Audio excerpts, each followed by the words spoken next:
Hello everyone. This week I'd like to cover events that took place in the 19th century, i.e. the 1800s.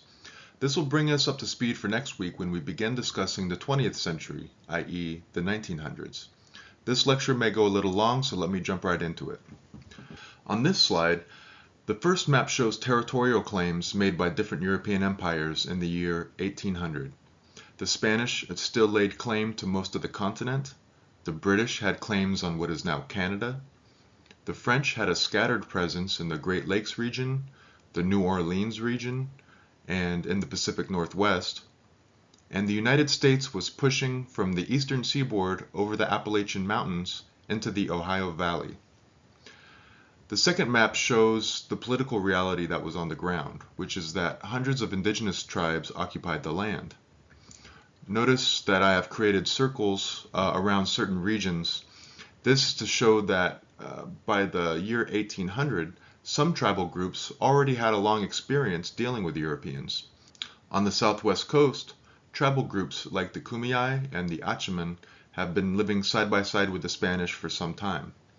In the Great Lakes area and down the Mississippi, tribal groups like the Ojibwe and the Ho-Chunk had a long experience with French fur traders. And on the North Atlantic coast, tribal groups like the Iroquois and the Abenaki lived alongside British and U.S. settlements.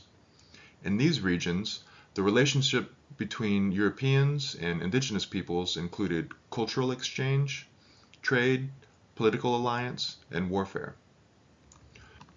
It is worth noting that the cultural and economic exchanges went both ways, and the political relationship between native peoples and European peoples was one of equals. European powers recognized tribes as nations that were similar to their own. That is why they made formal political treaties with the tribes at this time. Moreover, European claims to territory were often challenged and contained by the military power that tribes and tribal confederacies had over the land. The circles I have drawn on the map also highlight that in the year 1800, the interior of the continent was more isolated from the European presence. It was not until 1805 that the well-known Lewis and Clark expedition had journeyed into the Pacific Northwest, and the Oregon Trail that settlers used to traverse the northern part of the continent was not established until the 1830s. Hence, the third map on this slide highlights the first stage of U.S. expansion into the interior territories, which were then controlled by the tribes. I'll go ahead and address these two maps as well to highlight two major tribal powers controlling the continent's interior at this time. The Comanche had military and economic control over much of what is today Texas. The Lakota had military and economic control over the Great Plains area. Notice that the Lakota map on the right is a bit misleading because the political boundaries of Canada, the US, and Mexico did not have this form in the early 1800s. In fact, the Republic of Mexico did not even exist at this time yet. So this brings our attention to we need to think carefully and critically about looking at maps because sometimes they project political boundaries from the present onto the past in ways that are a bit misleading. When describing the history of American Indians, it is important to highlight the diversity of tribal peoples. There were hundreds of tribes on the continent that had their own identity and cultural traditions, including their own religious or cosmological perspective. They had unique languages and different kinship structures. Tribal groups also had different population sizes and different kinds of social and economic organization. Recognizing this diversity, it is also helpful to understand the commonalities between tribal groups. The common cultural features were rooted in a shared historical experience in North America. Overall, tribal peoples had mixed economies of hunting, fishing, foraging, agriculture, and trade. Some groups preferred a life of seasonal mobility organized around hunting and horticulture practices, while other groups were inclined to make long-term settlements in what were essentially urban areas. Tribes had organized political systems that were represented by clans and tribal councils. They also formed alliances with one another, they built intertribal confederacies, and sometimes created empires. Contact with Europeans since the 16th century meant that by the year 1800, indigenous peoples had been connected to the global economic world system for some time already. Diplomacy, trade, and warfare with European groups was the norm. Thus, they were included in the long history of globalization which was unfolding at this time. To complicate things, tribes often sided with European powers to serve their own interests. This sometimes put them in opposition to other tribal groups. The commonality of indigenous worldviews can be seen in creation stories that were shared by tribal groups in a particular region. One example is the story of Sky Woman Falling. This is a Potawatomi, Algonquin, and Iroquois narrative from the Northeast. I'll read a version of this story that's told by Potawatomi scholar Robin Kimmerer in her book Braiding Sweetgrass. As Kimmerer states, winter is a time for storytelling. This is when the green earth rests beneath a blanket of snow. When beginning a story, storytellers call on those who came before them, who passed the stories down to them, and in this light they see themselves as messengers. In the beginning there was only the sky world. It was all darkness. Sky Woman fell like a maple seed dancing on an autumn breeze. Her path was marked by a column of light that streamed from a hole in the sky world. It took her a long time to fall. In fear, or maybe in hope, she clutched a bundle tightly in her hand. As she hurtled downward, she saw only dark water below. But in that emptiness there were many eyes gazing up at this sudden shaft of light. What they saw was a small object, a mere speck of dust in the beam. As it grew closer, they could see that it was a woman with arms outstretched, long black hair billowing behind her as she spiraled toward them. The geese nodded at one another and rose together from the water in a wave of goose music. The woman felt the beat of their wings as they flew beneath her to break her fall. Far from the only home she'd ever known, the warm and soft feathers gently carried her downward as she caught her breath. The geese could not hold the woman above the water for very much longer, so they called a council to decide what to do. Resting on their wings, she saw all the animals gather: loons, otters, swans, beavers, and fish of all kinds. A great turtle floated in their midst and offered his back for her to rest upon. Gratefully, she stepped off from the goose wings onto the dome of his shell. The others understood that she needed land for a home and discussed how they might serve her need. The deep divers among them had heard of mud at the bottom of the water and agreed to go find some for her. Loon dove first, but the distance was too far, and after a long while he surfaced with nothing to show for his efforts. One by one the other animals offered to help: otter, beaver, sturgeon, but the depth, the darkness, and the pressures were all too great for even the strongest swimmers. They returned gasping for air with their heads ringing. Some did not return at all. Soon only little Muskrat was left, the weakest diver of them all. He volunteered to go while the others looked on doubtfully. His small legs flailed as he worked his way downward, and he was gone for a very long time. They waited and waited for his return, fearing the worst for their relative, and before long a stream of bubbles rose with a small, limp body of a muskrat. He had given his life to aid this helpless human. But then the others noticed that his paw was tightly clenched, and when they opened it, there was a small handful of mud. Turtle said, "Here, put that on my back and I will hold it." Sky Woman bent and spread the mud with her hand across the shell of the turtle. Moved by the extraordinary gifts of the animals, she sang in thanksgiving and then began to dance, her feet caressing the earth. The land grew and grew as she danced her thanks, and from that dab of mud on the turtle's back, a whole earth was made. Not by Sky Woman alone, but by the alchemy of all the animal gifts coupled with her deep gratitude. Together they formed what we know today as Turtle Island, and for indigenous people this was the continent of North America. So, like any good guest, Sky Woman had not come empty-handed. The bundle was still clutched in her hand. In her grasp were branches, fruits and seeds of all kinds of plants. These she scattered onto the new ground and carefully tended to each one, so the world turned from brown to green. Sunlight streamed from the hole in the sky world, allowing the seeds to flourish. Wild grasses, flowers, trees, and medicines spread everywhere.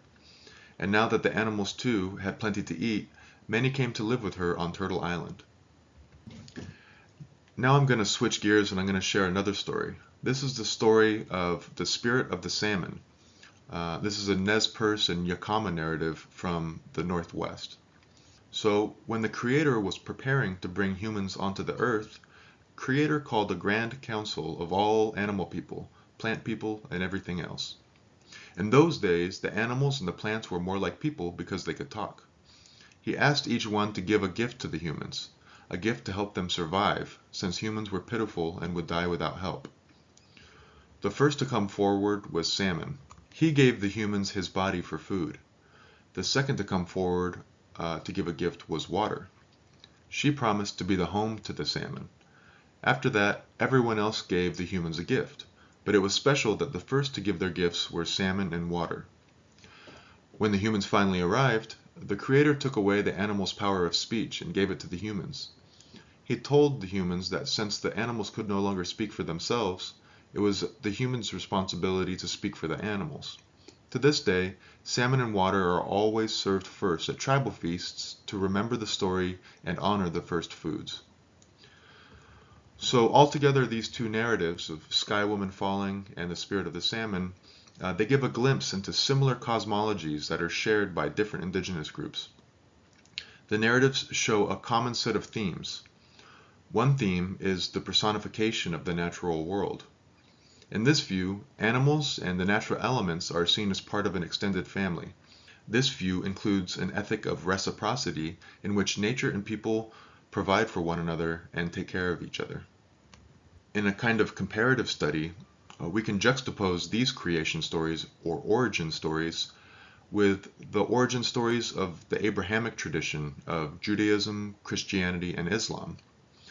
The Abrahamic tradition views humans as having a hierarchical and dominant relationship to the natural world.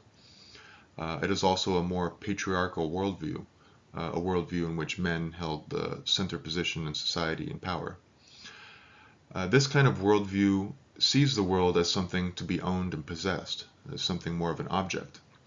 Hence, when we look at the two traditions side by side, we can see how each one had a different kind of impact on how those societies viewed the world. Other things that we can learn from these stories is that indigenous worldviews represent generational continuity. Through oral traditions like storytelling, ideals and values are passed down from generation to generation, creating a relational bond between people and their ancestors. We should also understand that these worldviews shaped indigenous people's view of and attitude toward the future. Shifting gears to another connected topic, an additional feature of indigenous worldviews is the relationship between place and tribal identity. In other words, tribal groups not only have a sacred relationship to the land, they also have a sacred relationship to specific places. For example, the San Francisco Mountains in Arizona are sacred to the Hopi and to the Navajo. The Black Hills of South Dakota are sacred to the Lakota and the Northern Cheyenne. And the volcanic mountain of Mauna Kea is sacred to Native Hawaiians. A major turning point in the expansion of U.S. empire was the Industrial Revolution. The revolution began in England in the 1760s and had reached the U.S. by 1790. Although the rise of industry in the U.S. took time, industrial technology gave the U.S. increased military and economic power. Another major event was the Louisiana Purchase, which took place in 1803. You may remember this from grade school history classes. Prior to 1803, France and Spain had gone back and forth claiming a giant area of land between the Mississippi River and the Rocky Mountains. In reality, the area was controlled by tribal nations, and neither Spain nor France had a very large presence in the region. Nevertheless, the United States purchased the land from Napoleon in 1803, and by this point, the U.S. had a plan to conquer the land all the way to the Pacific Ocean. With this, we can take a step back and see that, regardless of the political reality on the ground, the different European empires had strategies for how they were hoping to conquer the continent. The westward expansion of the U.S. was aided by the settler colonial ideology of manifest destiny.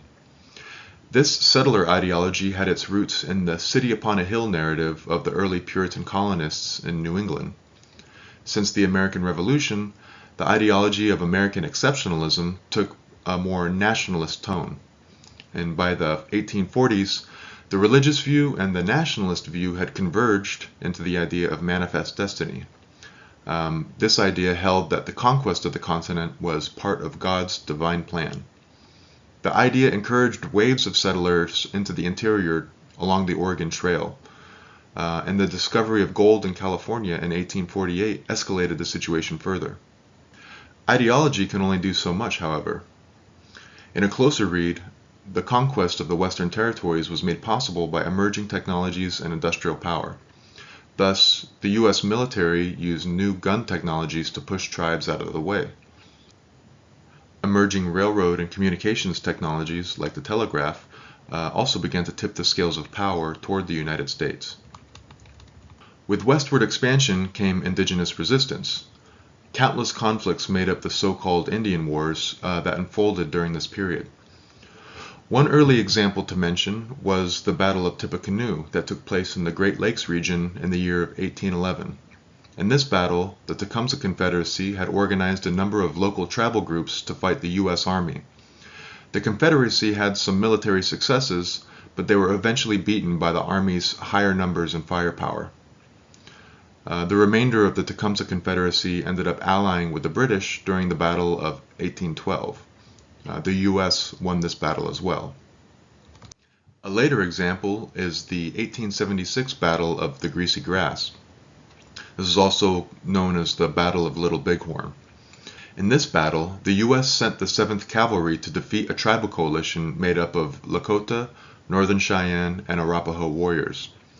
The tribal coalition won a major victory on that day, and the army was forced to retreat.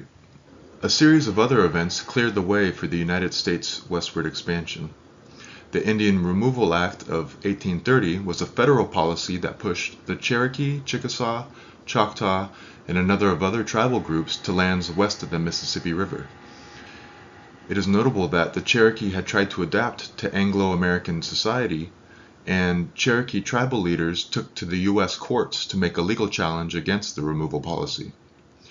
But the U.S. law was riddled with racism, of course, and Cherokee legal resistance was unsuccessful.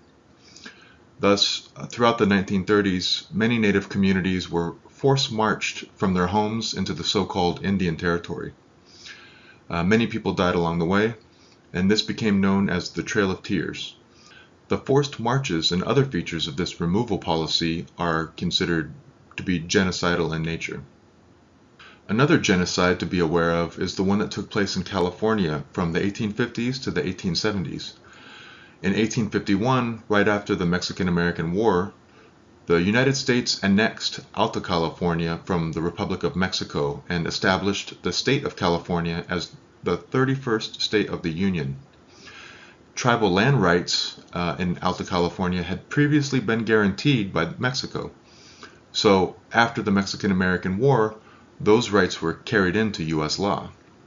Thus, as soon as the U.S. declared California its own state, the federal government created new treaties with the region's tribal groups.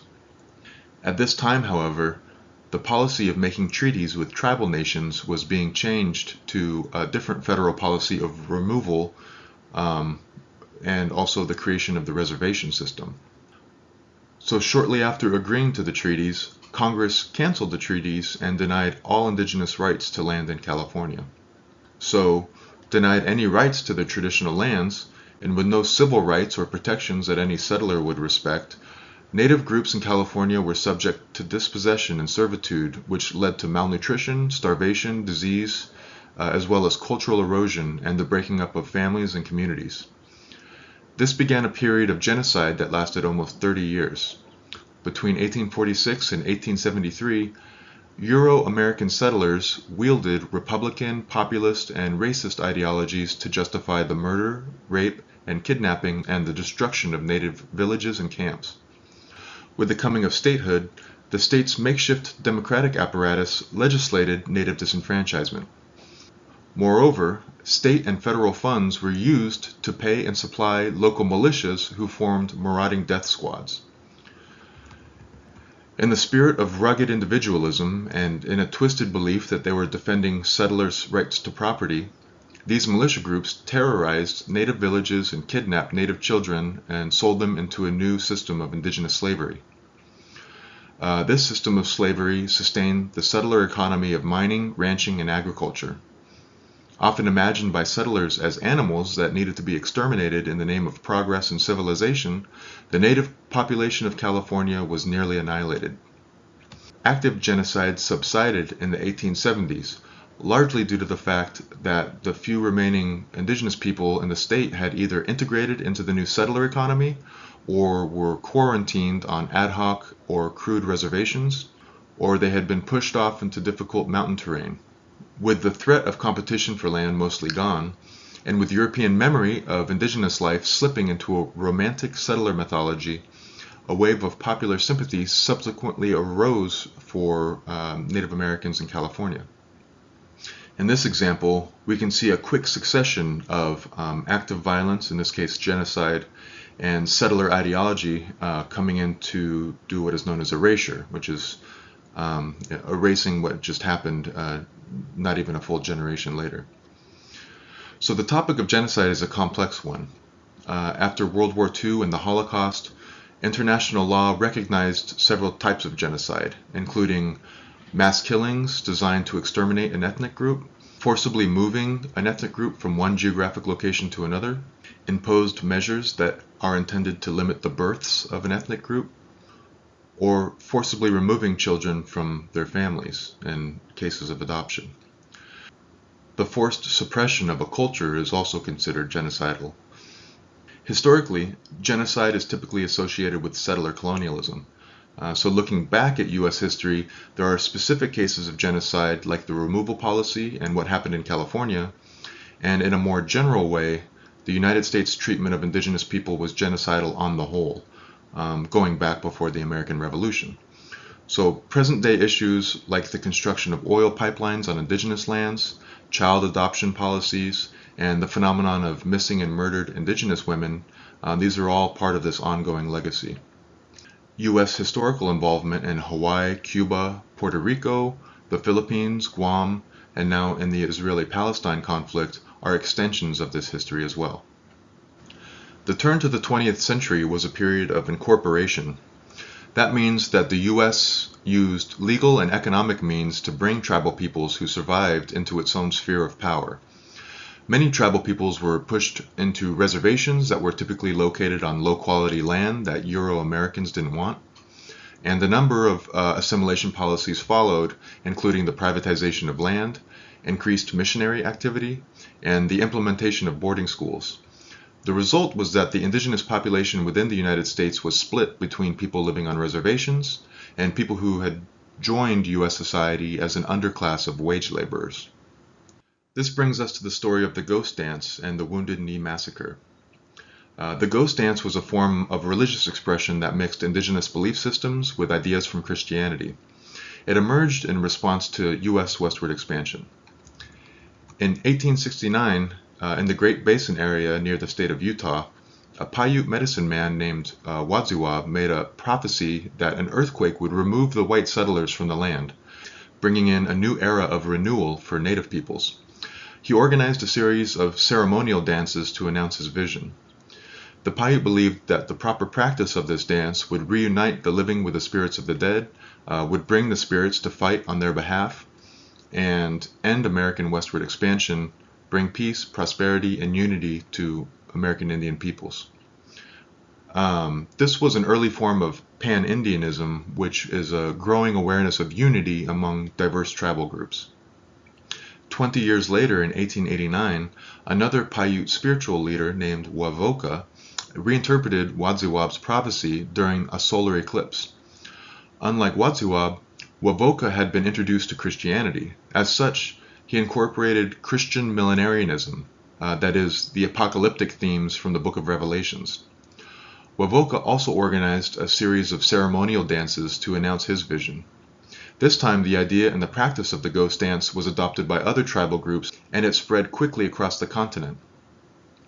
The spread of the ghost dance movement was driven by the U.S. Army's scorched earth warfare, the U.S. Army's destruction of the buffalo in the Great Plains area, and the Bureau of Indian Affairs who was meddling in reservations. Additional factors were the breaking of treaty agreements and the ongoing encroachment of white settlers onto tribal lands. All of these things fueled the ghost dance movement. In 1890, a Lakota warrior named Kicking Bear introduced the ghost dance to the Lakota people. In doing so, he modified it and he militarized it. This gave rise to what were known as ghost shirts. These were ceremonial shirts that were thought to protect people from bullets. The Lakota chief Sitting Bull, who just 15 years earlier had led the defeat of the 7th Cavalry in the Battle of the Greasy Grass, he joined the ghost dance movement as well. This created a panic in the Bureau of Indian Affairs, so the Bureau sent agents to confront the Lakota and Sitting Bull, and when this happened, Sitting Bull was killed in a skirmish. Later that year, the U.S. Army invaded the Lakota territory in an attempt to remove weapons from their camps. A shot went off in this struggle. In response, the Army used a Hotchkiss gun, this is an automatic Gatling gun, to fire on the entire village. The Army killed more than 150 Lakota, including women and children, and the Hotchkiss gun also killed 25 of the Army's own soldiers, so this is a case of friendly fire as well. I'm going to wind things up now by taking a step back to consider the larger world history perspective here. The issues of colonial empire fueled by industrial capitalism reflect patterns and events that were taking place around the world at this time. The turn to the 20th century was also a time when European powers divided Africa, Asia into their own spheres of influence. The U.S. was following this model when it took control of Cuba, Puerto Rico, the Philippines, and Guam in 1898 after the Spanish-American War. Historians call this period of industrial empire New Imperialism. This is to distinguish it from the old imperialism of Spain and Portugal and the Americas during the 1500s. In the history books, the U.S. conquest of North America, often described as westward expansion, it's usually disconnected from these other histories of empire. This can be explained by the politics of history and historiography that I outlined in my first lecture. That is, in order to make it seem natural that the U.S. occupied the continent, the history of empire was erased from the history books. My argument is that westward expansion was the through line that connected old imperialism to the new imperialism. This way of looking at the events of the 19th century helps to see American Indian history as part of modern world history. This is the world history of empire, colonialism, and industrialization. Thus, in the contested history of North America, we can see American Indian history existing alongside the history of African slavery and the many histories of immigration that shaped the present-day character of the United States. Indeed, modern America would not exist without the theft of indigenous land and slave and immigrant labor that was used to make that land profitable to the white elite. The material and the extracted labor that was derived from this is essentially the material that built up cities and created the U.S. economy. But modernity also worked in a circular way. In the wake of this violence, American Indians also had historical agency. They influenced modern culture just as modern culture influenced them. They continued to resist assimilation and created native forms of modernity on their own terms. American Indians did this inside, outside, and in between the structure of U.S. society. And thus we come full circle back to the American Indian progressive movement and the example of the Society of American Indians that I discussed in my first lecture. The readings in the modules will give you additional information about this period, and in next week's lecture I will pick up where I left off here.